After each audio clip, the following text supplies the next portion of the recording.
நம்ம எல்லாருக்குமே இருக்கிற ஹேரை நல்லா மெயின்டைன் பண்ணிக்கணும். ஹேரை நல்லா ஹெல்த்தியா வச்சுக்கணும்னு ஆசை இருக்கும். ஸோ அதுக்கு நம்ம டெய்லி பண்ற ஹேர் கேர்ல அவாய்ட் பண்ண வேண்டிய 5 விஷயங்கள். அதுதான் இந்த வீடியோல பார்க்க போறோம்.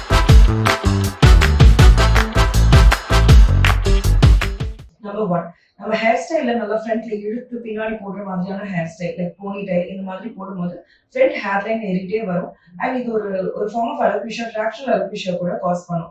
ஸோ அதை அவாய்ட் பண்ணிடுவோம். Number 2, skipping conditioner. நிறைய பேர் சொல்ற விஷயம் என்ன அப்படின்னா, கண்டிஷனர் யூஸ் பண்ணாவே நிறைய ஹேர் ஃபால் ஆகுது. ஸோ கண்டிஷனர் வேணாமே டாக்டர் அப்படின்னு.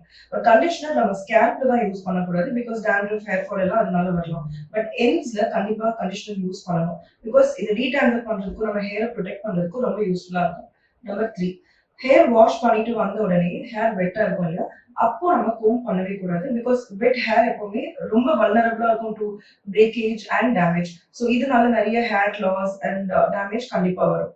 நம்பர் 4, ஸோ நம்ம டீடாங்கிள் பண்றோம், அதாவது சிக் எடுக்கும் போது முடிக்கு வந்து எப்பவுமே ஒரு ஒயிட் டூத் கோம், எஸ்பெஷலி ஒரு உடன் கோமா இருக்கலாம், இதுதான் யூஸ் பண்ணணும். ஏன்னா ரொம்ப நெருக்கமா இருக்கிற கோம் யூஸ் பண்ணோம்னா அதனாலேயே ஹேர் நிறைய ஃபால் ஆகக்கூடும்.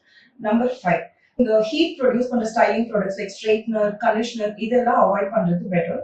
ஒகேஷனலா யூஸ் பண்ணலாம், பட் அப்படி யூஸ் பண்ணும்போது ஹீட் ப்ரொடெக்டன்ட் ஸ்ப்ரே யூஸ் பண்றது பெட்டர். ஸோ இதனால இந்த ஹீட்னால எக்ஸஸ் ட்ரைனஸ் ஆகலாம், டேமேஜ் ஆகலாம், ஹேர் ஃபாலும் ஆகலாம். ஸோ இதை ப்ரிவென்ட் பண்றது ரொம்ப முக்கியம்.